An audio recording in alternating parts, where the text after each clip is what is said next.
YouTube analytics ज्यावेळेस मी check करत होतो, आपले व्ह्यूअर्स, आपले सबस्क्रायबर्स महाराष्ट्रातील कोणत्या भागातून ऐकतायत, हे मी चेक करत होतो. काही इंटरेस्टिंग फॅक्ट्स मला मिळाल्या आहेत त्याच्यामध्ये, त्या मी आपल्याशी शेअर करत आहे. आपले जे सबस्क्रायबर्स आहेत, व्ह्यूअर्स आहेत, ते वेगवेगळ्या फील्डमधले आहेत, हे मला तिथे जाणवलं. एज ग्रुप्स जाणवला, काही IT क्षेत्रामधले आहेत, काही गव्हर्नमेंट जॉब्समधले आहेत, काही सामान्य शेतकरी आणि ग्रामीण भागातील लोकही आहेत. सांगण्यास आणखी आनंद होईल की काही सबस्क्रायबर्स आपले अमेरिकेतून, टेक्सासमधूनही आपले व्हिडिओज बघितले जातात. धन्यवाद मोठे सर. ना की ओन्ली फक्त धन्यवाद मोठे सरांना, संपूर्ण प्रेक्षकांनाच खूप धन्यवाद. ह्या व्हिडिओमध्ये असा फारसा काही मोठा विषय नाही आहे, पण एक छोटासा विषय आहे, तो तुम्हाला मी नक्कीच सांगतो.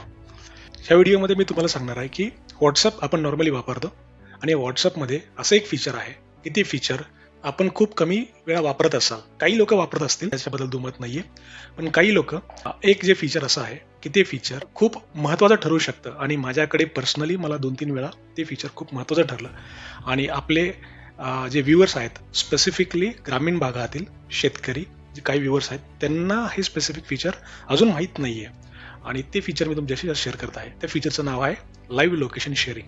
आता ह्या फीचरचा मला आणि माझ्या कुटुंबाला कसा फायदा झाला, मी तुम्हाला 2 मिनिटात सांगतो. पहिलं म्हणजे माझा लहान भाऊ वसंत आणि वहिनी एकदा हिमाचल प्रदेशला गेले होते आणि त्यांना सकाळी पहाटे 4 वाजेपर्यंत त्यांना चंदीगडला पोहोचायचं होतं आणि रात्री 11 वाजता ते हिमाचलमधून निघाले होते. 2-2.5-3 तासाचा जर्नी होता आणि रात्री हिमाचल प्रदेश म्हणल्यानंतर पूर्ण सगळा डोंगराचा भाग, सगळा झाडांचा भाग आणि रस्त्यावरती खूप कमी फ्रिक्वेन्सी असते ऐनवेळी, मेन म्हणजे रात्रीच्या वेळेस. आणि आम्हाला ॲज अ कुटुंब म्हणून खूप काळजी होती आणि तो एक्झॅक्टली निघालेत का, निघाले असेल तर कुठे पोहोचलेत, का अजून त्यांना किती वेळ लागणार आहे चंदीगडला पोहोचायला. त्यावेळेस या फीचरचा पहिला प्रयोग 2-3 वर्षापूर्वी, 2-2.5 वर्षापूर्वी माझ्या लहान भावाने केला आणि ते म्हणजे व्हॉट्सअप लाईव्ह लोकेशन शेअरिंग. त्याने लोकेशन शेअर करून आम्हाला ठेवलं होतं, तर आम्हाला इथे एक्झॅक्टली समजत होतं की तो आता कुठे पोहोचला आहे, तो गाडीत आहे का, गाडी मुव्हिंग आहे का, अजून चंदीगडला पोहोचायला किती वेळ लागणार आहे, चंदीगड सिटीमध्ये कधी एंटर करणार आहे, या सगळ्या गोष्टी आम्हाला बघायला मिळाल्या. दुसरं एक्झाम्पल, ज्यावेळेस मागच्या आठवड्यामध्ये मी कोकणामध्ये गेलो होतो आणि कोकणामध्ये जातानाही मी पुण्यातून 7-8 वाजता उशिरा निघालो होतो आणि 11-11:30-12 वाजता मी कोकणामध्ये श्रीवर्धनला पोहोचलो होतो आणि मुंबई गोवा हायवे सोडलं तर बाकी मधला जो कोकणचा रूट आहे तोही पूर्ण डोंगराचा रूट आहे. त्याच्यामध्ये खूप सारी झाडे आहेत आणि खूप कमी फ्रिक्वेन्सीने वाहनं असतात.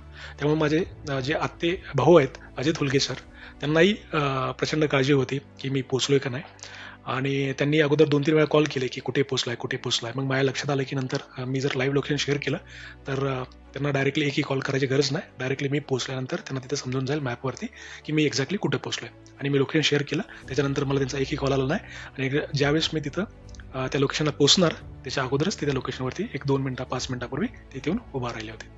खूप छान फीचर आहे. हे फीचर मला असं वाटतं की सेफ्टी पर्पज भरपूर ठिकाणी याचा वापर होऊ शकतो.